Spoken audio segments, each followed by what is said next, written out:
Hello, world. This is Overtime with Terrence and Leon, a WRBI original production presented by Bruns Gutzwiller. Choose Bruns Gutzwiller for your next construction project. Also being brought to you by FCN Bank. FCN Bank, building stronger communities, member FDIC. Leon, I've been blessed in my broadcasting career to be able to talk to some great players, great coaches, great administrators. And there are times that when I have an opportunity, there's a handful of people that I talk to that every time I sit down with them, I learn something about the game. Our next guest fits that category. In fact, defines that category. Every time I have a sit down with him, I learn something about the game. So I'm really excited to have him on the program. Hey, you know what? I'm not going to try to blow his head up too much, but I mean, you know what my nickname is for him, right? Go ahead. John Wooden. That's a good one. My man invented the game. That's all I got to say. That's better than most of the nicknames you come up with. That's a good one. So without further ado, please welcome to the program former head coach of the Jacksonville Lady Eagles, Mr. Scott Smith. Scott, like I said, it's been a long time, buddy, and it's good to see you. Oh, it's great to see you too, Terrence. And between you and Leon, you're going to have my head so big that it won't fit on this screen. But I appreciate the compliments, though I think that you don't want to build up the anticipation of listeners for something great coming out of my mouth, because I'm not sure I could do that. So. Oh, you always deliver, Coach. You always deliver. You're the mailman when it comes to that sort of thing. So just right off the top, how has I don't even like to use the word retirement, because obviously you still a member of the workforce, but how has this time away from the game, what's that been like? Well, in a way it was nice because, as you guys know, I had some surgery on a torn Achilles back in the spring. And that kind of forced me to sit around a lot. And I think that if I wasn't forced to do that, I probably would have went crazy right off the bat, not being able to get out and do very much basketball-wise. But as the spring kind of wore on and we got into the summer, I was able to work a little bit with some local kids, work with my grandkids a little bit. Went in a couple times to Jacksonville, to another school where I have a former player who's head coach. So that kind of helped that, and that's the part I really enjoy. Yeah. And now by chance and luck, I'm coaching my grandson's junior high boys basketball team. So that's kind of filled the void quite a bit. You couldn't stay away. That's what you're saying. Yeah, I know. Like a bad penny. Hey, let me ask you this. You brought up the ACL. Now, word on the street, Coach, one of your players crossed you up, and that's how that happened. Is that true? If I could get everybody to believe that it was that, I'd be happy, because the truth was I jumped in to play a game of dodgeball with my team and did it. So I basically looked like a really old man falling down on the floor and couldn't get up. Hey, the one thing I'll say about Scott and the whole retirement thing is, I've pushed to get, I won't say any names, but, I've really pushed Scott to get some jobs and, maybe come to a place that, we live. And, Scott always tells me, no, man, I'm done. I'm retired. And I see him a month later and I was like, Coach, what are you doing? Oh, I'm coaching this team. And I'm kind of like, wait a minute. So, I started to take it personal, like, right. The jobs I was talking about weren't good enough, but that's okay. I understand. Well, that's certainly not it at all. It didn't comply with my wife's rule. It's my wife's new rule is you can coach your grandkids, but that's it. Now tell me, Coach, how different is that? How different is it when you're coaching up your grandkids versus coaching a school team? Well, we're still pretty early in the process. We've been Uh-huh. practicing for maybe about 3-4 weeks. In some respects, it's the same because you have the same practice layout and the repetition of drills and things like that. I mean, basketball's basketball. Yeah. You're just trying to make it age appropriate. Mhm. But it's so much more relaxed for me. You don't have the ancillary things that you have to do as a head coach, like buying shoes, buying uniforms, doing summer workouts. I mean, we go and we have the kids lace them up, and then we just start working, Right. and that's it. And then when you go home, it's basically now you're home. So that part of it mentally has been really refreshing. So when you talk about the grind of coaching a high school team, I mean, you kind of hit on it a little bit, but kind of for those that don't know, kind of walk us through what that looks like, January to December or August through July, however you want to look at. Okay. Walk us through that.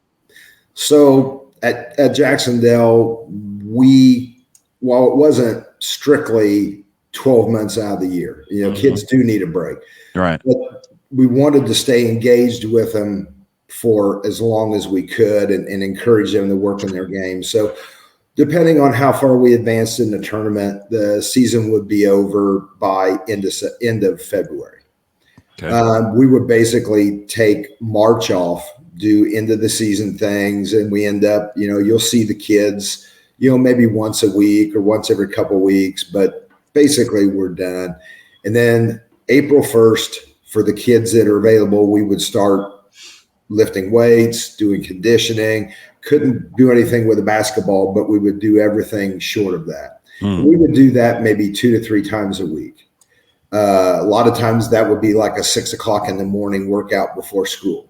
Wow. And then when we got into the open period, which is sometime like halfway through May or maybe beginning of May, we would do those 6 weeks.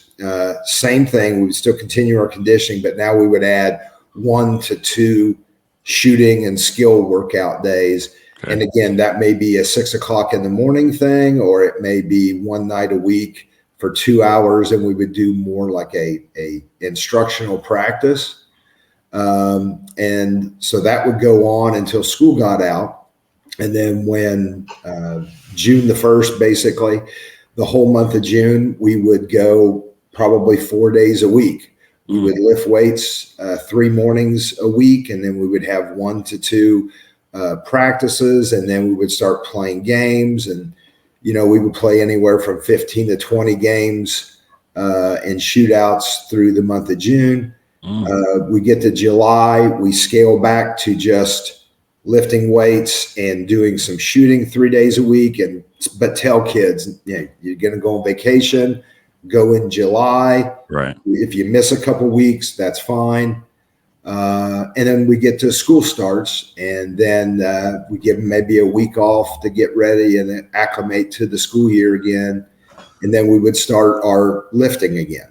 And we do preseason, then lifting and conditioning. And then soon as open period would open up in the fall, which I believe is right around the 1st September, then we would go back to the same thing as in the spring. We would continue to lift, but we would do 1 to 2 open gyms for the kids that weren't playing a fall sport. And we would just continue that until we hit mid-October, when we would have our first practice. And then that would take us through to the next February, and then we'd follow the same schedule. Wow. So it really is, I mean, aside from that month off, if you would, it really is a huge part of your life, right? Yes. I mean, that's the coach and the kids, right? Oh yeah. And when you see people that often, it makes graduation that much more painful when those kids leave, because you're looking at seeing a kid for 4 years, almost maybe 75% of the time you're seeing them at least once a day. You're getting to know, how they doing in school, what other extracurriculars they're involved in, what other sports they're involved in. And so that when those kids graduate, it really is close to like losing your own kid to go into college. Sure. Coach, Monday being the first day of girls high school basketball, first day, everybody's having tryouts and practices, but I don't really believe in the tryout thing. They know who's on the team. Yes. But what's it been like for you this week, knowing that you're typically in the gym getting ready for a season? Well, it was actually really interesting. I thought about it over the weekend. I sent a couple messages to, the new coaches at Jacksonville and Lily Simon and Kayla Bowling, and wished them both good luck in their first season. And then I had practice with the junior high kids on that Monday, but we started a little bit earlier than the girls did over at high school. And so I got to talk to Kayla, and we used to call the first week Hell Week, because regardless of who we had coming back, that was 95% just running and drills and just basically building expectations for kids. And she said, yeah, we're going to do Hell Week. And she goes, we said there's probably a few new kids that didn't know if they could make it through it. And she goes, but it was called Hell Week for a reason. And I was like, yeah, it was. So it was nice to see that they were kind of drawing back on things that I had said in the past. So I guess we all want to be remembered. I guess I don't know if I want to be remembered for Hell Week, but it's nice that I got remembered. Coach, your first year was 2001-02, correct? Correct. As the head coach. As the head coach, how has girls high school Indiana girls basketball in Indiana, how has it changed from that day of that week, this week in 2001, 2002 when you started versus your last season? Wow. There's a lot of changes, some good, some maybe I'm not a big fan of. The game itself, the skill level with the kids is, especially the girls, every year it was better. And the style of play seemed to get faster and faster. And I really like that, because I think my first couple years had some really good teams, but we were kind of at the tail end of how girls basketball was when it started in Indiana. So it was much slower, much more controlled. You didn't fast break as much. Every team seemed to have one or two kids that were like super skilled or super athletic. But the rest of the kids were a little more controlled. And, when I first started, I think my first team had like 3 kids that were 6 foot tall. And so we were very controlled, a lot of, pound the ball inside kind of thing. And then as every year went by, every new kid that came up seemed to be a little more skilled. And then we started getting a few more athletes, and that seemed to be the trend most places, that the game was speeding up. Kids were learning things, whether from watching high school games, watching college games, more parents getting their kids involved in AAU. That's a big thing I saw. And things just went faster and faster. And again, if you really enjoy basketball, playing fast break basketball, it's like the most beautiful thing to watch. But that said, then what I did notice maybe on the other end of it was the last several seasons, there seemed to be this big dichotomy between, we would have these super skilled, hardworking kids that were all in. They were basketball 365 days a year. And then we would have kids that didn't want to do that. And what I found was more and more schools seem to be missing those middle group of kids who are pretty good skilled, athletic, play multiple sports, those kids started to shrink. And I noticed that numbers from all the local programs, not just Jacksonville, but I think Batesville, I think Greensburg, bigger schools, their numbers started to go down because we seemed to be losing that middle group of kids. And then you had the kids that now other kids didn't want to put in the time because we did demand a lot of time.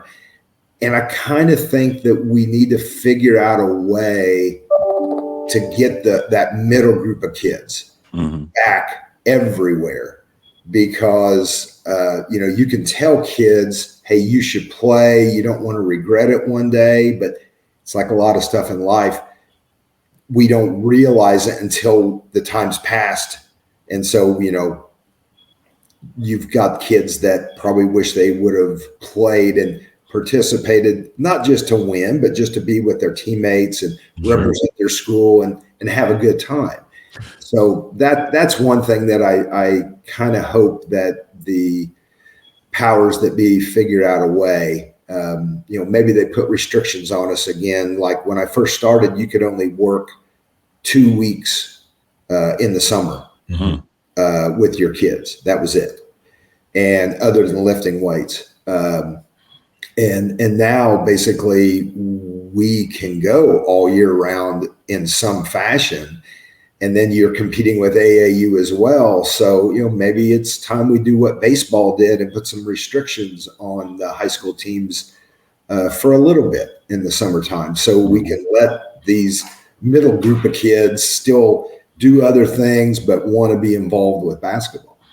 And so, Coach, you talk about when it was only 2 weeks, except for lifting weights. So can I assume that you kind of found like a loophole and maybe put like a bench press on one end of the court, put like a squat machine on the other end of the court, and every time you went through to make a layup, you had to go get a bench press or a squat in? I wouldn't say it was quite that bad, but yeah, you certainly have to be an original thinker to coach high school basketball in Indiana.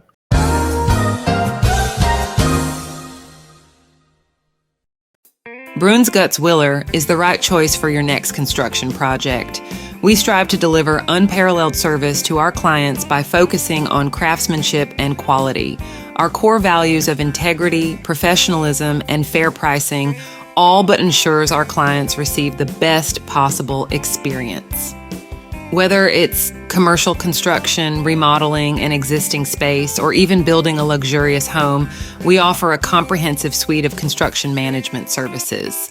So before you break ground, give us a call at 812-934-2105. Bruns Guts Willer, building a better future for Southeastern Indiana for over 100 years.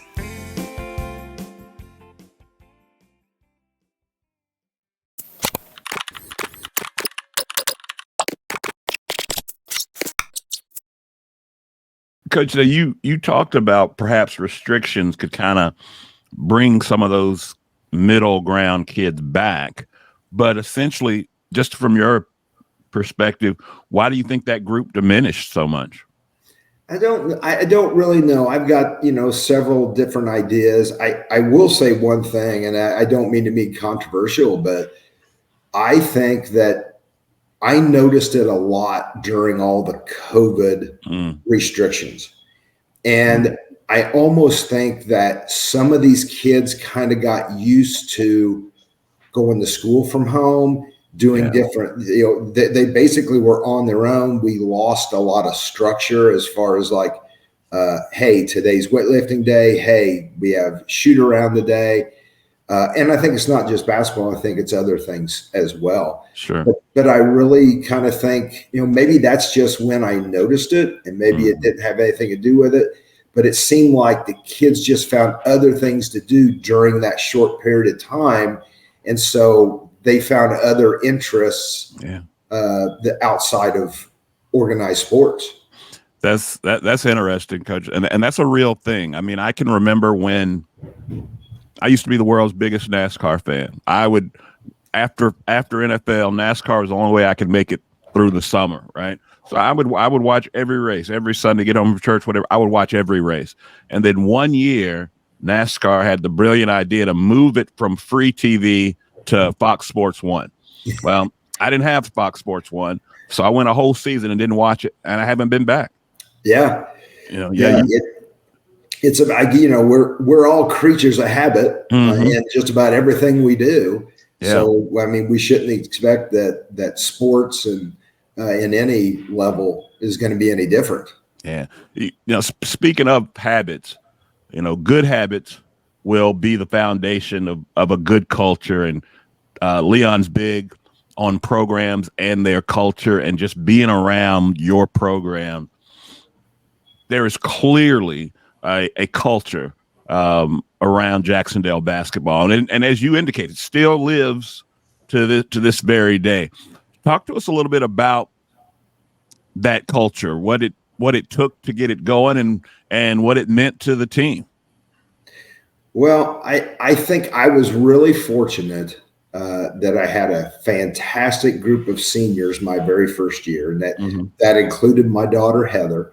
That was her senior year, but her class and then a couple classes below them. They had worked pretty hard and had not found a lot of success. And, for me walking in, I was a high school student at Jacksonville when girls basketball started in Indiana. Okay. And we had tremendous success, had a state runner-up. I think that they had the first 3 years of basketball in Indiana at Jacksonville, that Jacksonville had 3 losses in 3 years. And so I also had a great opportunity to play for David Porter, who's in the Indiana Basketball Hall of Fame, who coached men's basketball at Jacksonville. And between those two, I just kind of felt like our kids don't understand how lucky they are to be, at Jacksonville, but also in southeastern Indiana, which has a great basketball tradition. It's like you guys have a chance to set the tone and build the foundation of what I hope would return us to that kind of mindset at Jacksonville. And man, to those seniors' credit, they really did a great job. They really worked hard. They, as a matter of fact, one of the things that the kids did, like after they would get introduced, the whole team would run on the floor before the game and they had this little saying they would chant out. And that started in 2001. Last year in 2024, that my team last year said the exact same thing before every game. Wow. And that wasn't me. That was just those kids passing that down to every class below them every year. Go ahead and hit that chant for us one time. Go ahead and hit it. Well, I think it has some inappropriate words in it, so I don't think that'd be a good idea. But all girls players at Jacksonville will know exactly the saying that I'm talking about. But I think that's the big thing when we talk about culture. And I always thought it's interesting. Coaches can't create per se a culture. Like we can't say, we want to do this, we want to do that. We can have ideas, but we just kind of have to put the fertilizer down for the players to create their own culture that supports the main pillars of what we want to do. And then it's organic, and then it just grows on its own. And that's really where I think we've been fortunate is we had great kids, had great parent support, and we were in southeastern Indiana. And those 3 things just really gave us a great building block for our kids to build a culture that we wanted.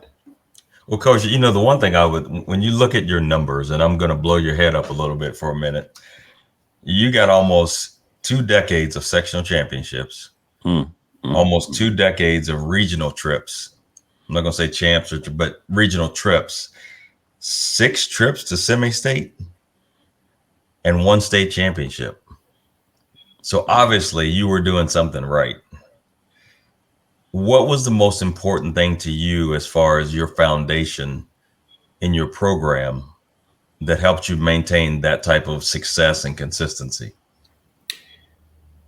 I guess the thing is that I if I had to pick one thing, it would have to be that we always tried to get underclassmen involved and get the underclassmen minutes.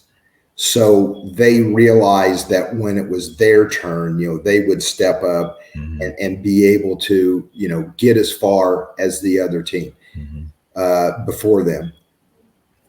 I think the thing is like, I sometimes I forget about all those numbers, but one thing I do remember is we won, I think we went to regional 6 times before we ever won a regional game. Wow. And so like the year in 2016, when we won the state, I remember when we won the semi-state and got the trip to go to Indy, I was talking to a reporter and I basically said, this isn't just this year's team. I started naming off players from the last 15 years. Every one of these kids got to a level. And then when they got to that level, we came up a little short. And then the next kids behind them came up. So I was like, it's not me. And it wasn't just our staff. Though our staff over the years work wonders with these kids.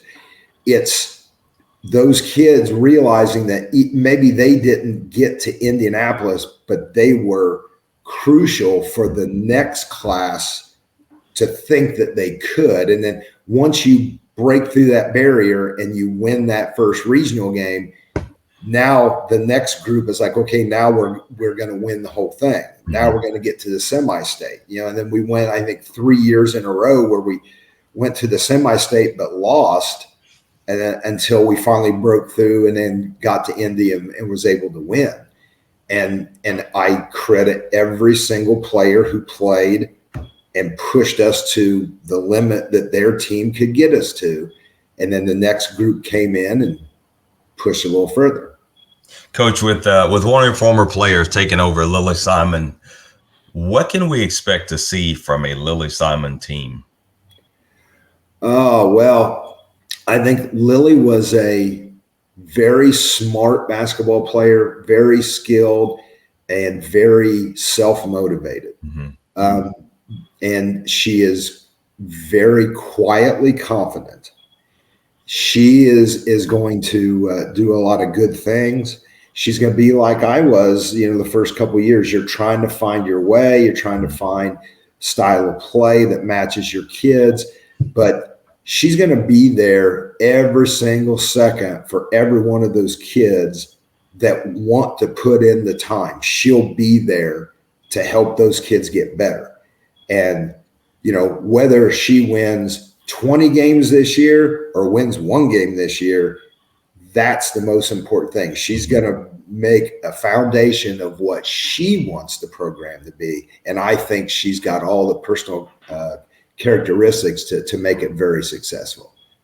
Yeah, you talk about her being her quiet confidence. I can remember interviewing Lily on her during her McDonald's All-American finalist year. And I kept going on. I was like, dude, this is huge. This is a big deal. And she was just so humble and can I get back on the floor now? It just went right by her. Like, it's just another day in Osgood, Indiana, whatever. And I kept like, but do you understand? I mean, you're a McDonald's All-American finalist. This is huge. This is great. Yeah, it was a good time though. Yeah, she doesn't really get fazed by personal achievements. She's always been just very hardworking, very humble, and I think she's going to be the same way as a coach. I mean, you're going to tell her she did a great job coaching a game, and first thing she's going to say is, "Now the players did a great job." Right. Yeah.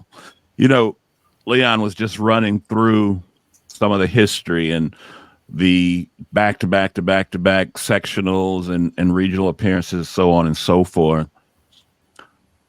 also a lot of success during that time period. And Coach, I'm just curious, was there ever people coming around that tried to poach you away from the women's game to get you to coach and for the men or to another school? Were there ever poachers coming around? Come on, Coach. Hey, Coach, you're retired now, so you can tell us. You know, there's always talk. You know, I think that's the one thing about Indiana basketball, especially, is parents or concerned parties from other schools are always going to have feelers out and things. And there was a few times that I really did consider it, not really because of anything like at Jacksonville, but you know, sometime in any part of your personal career, you kind of feel like, you know, maybe it's better for, like, I did think a couple times, maybe I'm not the right person to be at Jacksonville anymore. We got different kids that were coming in, and different kids do require, I mean, you get older, you get set in your ways. Yeah. And I know I you know, I went from being the really young, cool coach to being the grumpy old guy. And I didn't realize how fast it happened. Yeah. And so, you know, you do, if you're any kind of coach, I guess, at all, you're always doing self-reflection of maybe it's better if someone else took over, and if I wanted to do this, try it somewhere else. You know, the boys thing, I maybe came up once, but it was kind of like in passing, and I kind of think that they were really happy with the way the girls program was going, and they didn't necessarily want to sacrifice that at the time. You know, to go over to the boys, they would rather try to find someone else. And but no, I mean, deep down, as much as I appreciate several other schools in the area and thought maybe I could have coached there, deep down, it's like I'm Jacksonville, Columbia Blue and Scarlet, and it's, you know, it would be really hard to leave and go. Now, that said, who knows what's going to happen in a couple of years from now if I get an itch again. Wait. We breaking news? Come on. No. Hey, I got just a job for you. Got one for you.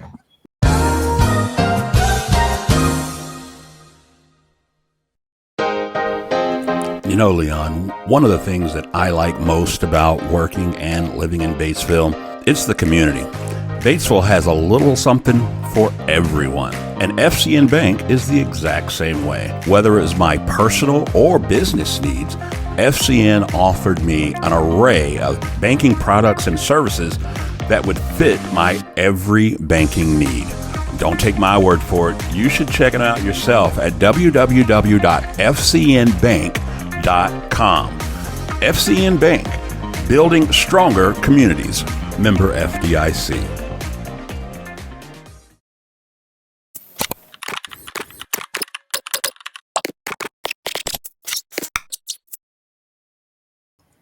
In that community, in particular, in Osgood, I've always felt like the athletics, particularly women's basketball, is that community of Osgood. I can't go through Osgood or talk to somebody that doesn't have some affiliation, a cousin, a nephew, a niece, grandchild. There's just the connection between Osgood and Jacksonville Lady Eagles basketball is really, really. Talk to me about that, because not every community, not every school has that, but Jacksonville does.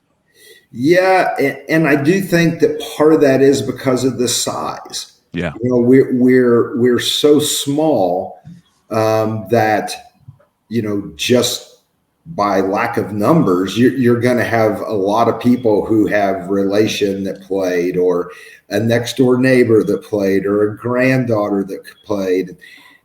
The community is really great in coming out and supporting all their athletic teams, but especially basketball. You know, what else are you going to do in Osgood and Napoleon and Delaware in December when it's 20 degrees outside and it's dark, but they do a really good job of supporting the school. And I just think that when you get down to small schools everywhere, if they have a little bit of a success, for example, Bloomfield over in the western part of the state, about the same size as Jacksonville, little town. They were one of the original powers in girls basketball when it first started. They have a similar vibe in that the community really supports them, and that they make it to the regional and they fill up half the gym. And so I think that part of that is the reason why once you get that loyal following, you may have some down years, but people remember 5 years ago, 10 years ago, and then they get really excited really quickly when they think that same level is coming back. So, Coach, let me ask you this: with the girls' game, we got a new face in the area that.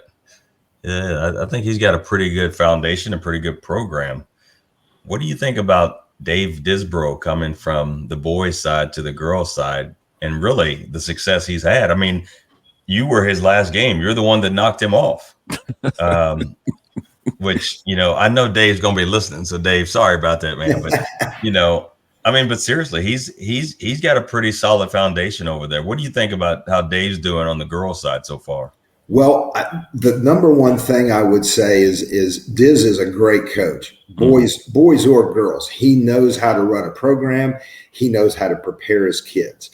And I guess the number one compliment I can give him is I have seen over 20 some years, coaches move from boys to girls and struggle because there is a difference. And you have to be able to appreciate the difference in order to then teach the basketball, which that part's the same, right? It's just the method and the method of motivation, the method of lessons for basketball, and then to account for those differences between boys and girls.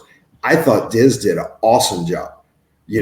First year, the first thing he did, probably one of the best things he did, he reached out to Brian Samples, who is, the assistant for me, a longtime head coach at South Ripley, had a great program there, because that helped bridge that gap, I think, between boys and girls.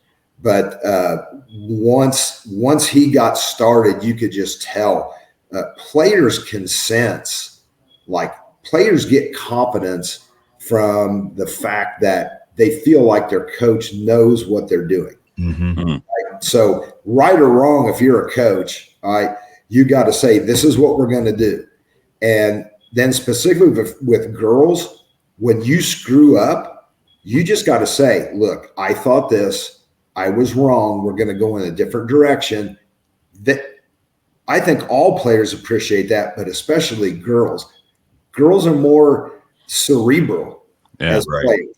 And so they get that, and that makes them buy in. And I think they've really bought in at Oldenburg, and I think he's building foundations of something that could be really great. I've had the opportunity. A lot of those girls that are coming up through him that he's coaching now had an opportunity to coach those girls when they were middle school, grade school, things like that. But every parent I talk to and every young lady I talk to, I mean, they're just so excited and love playing for Diz, and I'm really happy that he found that home like that. Yeah. So I got my last question for you, Coach. What would be your advice to young coaches or just coaches that are coaching girls basketball on any level? The number one thing is you got to keep in mind, it took me a while to learn this lesson, is like you're you're there to facilitate somebody else's success. Don't go in thinking that I have to win to have a program. I have to win to establish a culture. That's part of it. But I found early on, I was so focused on winning and was so high when we won and felt so bad when we lost that I missed the fact that when you are striving just to win, that's how you're going to feel. And what you want is, no, we want to say we want to play at a certain level, and we want to win. Everybody wants to win, but I think the more you focus on that, it makes it harder to obtain. And when you just kind of let go and let the winning just follow you doing everything in the right way, it's so much easier to coach. It's so much, and you enjoy it more, and your players are going to enjoy it. You know, now no players enjoy running double suicides, but they get to the point where they realize, okay, I hate this, but it's for my own good. And then when they get out, you know, I bumped into a player just like 3-4 weeks ago, and this young lady, she only played for me for 1 year, but she remembered one event, and it wasn't even related to basketball, it was related to conditioning. And she said, I still do that to this day because you told me this is the way you needed to walk, right? Put your shoulders back, your head up, and, you know, heel to toe, and just walk. You know, don't be bent over. And I'm like, okay, that seems like a little thing, but posture and bearing, I mean, that's how people judge you on first impressions. So it made a difference for her, she said. So little things like that. And then, you know, when you do that, you're going to enjoy coaching more, and you're going to probably get more wins than if you focused on just winning, right? Focus on your player first and making your players better people and better basketball players, and they'll take care of the wins because they get the wins anyway. We don't. Yeah. Right. So obviously you get the title of winner. I mean, that goes without saying from what's on paper. When people think of Scott Smith and your legacy, what do you want them to say? If any kid that ever played for me can be sitting down when they're in their 40s and someone just say, hey, did you play for Scott Smith at Jacksonville? And they just smile and say, yes, somewhere I'll be happy. Yeah. That's good stuff, Coach. Well, listen, obviously, you could have been doing anything this morning, but we are very appreciative that you chose to spend some time with us. It's been good catching up with you. And you've already said it, man. You've already put it out there. You might get that itch. So we are waiting on bated breath. You already said it. It's going to happen. But again, with all sincerity, Scott, thanks so much for being with us, man. Coach, hey, I'm going to say this to the listeners. If you need to get in contact with Scott, he's a client of mine. I'm his agent. My number, I can give it to you, but, you know, just find me. I'm on LinkedIn, Leon Smith.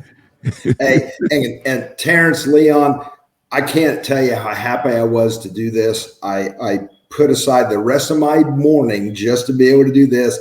Two of my favorite media guys ever. And I really appreciate the time. And your show is great. And I wish you years and years of success. Coach, thank you so much. That. We appreciate that. Now, so you've listened to the program before, so you know we end every show the exact same way. We call it the one hitter quitter. I'm going to ask you one question, hard hitting in nature, and yes, you have to answer. You ready? I'm ready. Okay.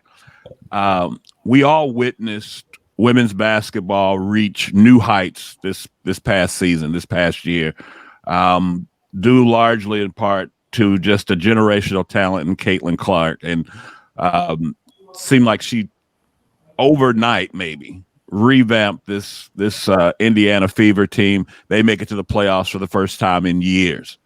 Next season, how far do the Fever go? And is Caitlin Clark the league MVP next year? Caitlin Clark is the league MVP. Okay. And barring injury, I think they make it to the finals. Wow. Whoa. All the way to the finals, Coach. Yes. Wow. All right, folks, you heard it right here. Scott Smith said he's coming back to coach, and Beaver's going to make it to the finals. And he might be the coach. He might be the coach. Ooh, that does raise an interesting question. If you had a Caitlin Clark-esque, and I'm not saying that you haven't, because maybe Lily Simons was that Caitlin Clark-esque player, but if you had a player like that, a generational talent, what would you put around them? I mean, how would you maximize that talent? Wow. I was really fortunate to have some players like Lily Simon, Becca Wagner, where they could shoot the three, they could handle the ball, they could pass the ball. I think with a player like Caitlin Clark, you have to surround her with the right complementary players. Mm-hmm. She needs a solid 3-point shooter that is going to be, now my age is showing, a Klay Thompson to a Steph Curry. Right. She needs that. She needs an enforcer that is going to get rebounds, protect her teammates, and then she needs some athletes to just run the floor. Yeah. That's good stuff. Well, Coach, again, thanks so much for being with us, and nothing but good well wishes for you. Retirement's looking good on you, but I wouldn't be mad to see you in the gym. Well, we'll keep that in mind. All right, Coach. Thanks, Coach. Thanks, fellas. And that's going to do it for this one. We'd like to thank all of our sponsors for making this show possible. They include Bronze Gutzwiller, the right choice for your next construction project, and FCN Bank, building stronger communities, member FDIC. Also, we'd like to thank our friends of the program. They include Margaret Mary Health, S&B Driving School, and Country 103.9 WRBI. And as always, subscribe, like, rate, and review. And remember, be a friend and tell a friend about Overtime with Terrence and Leon.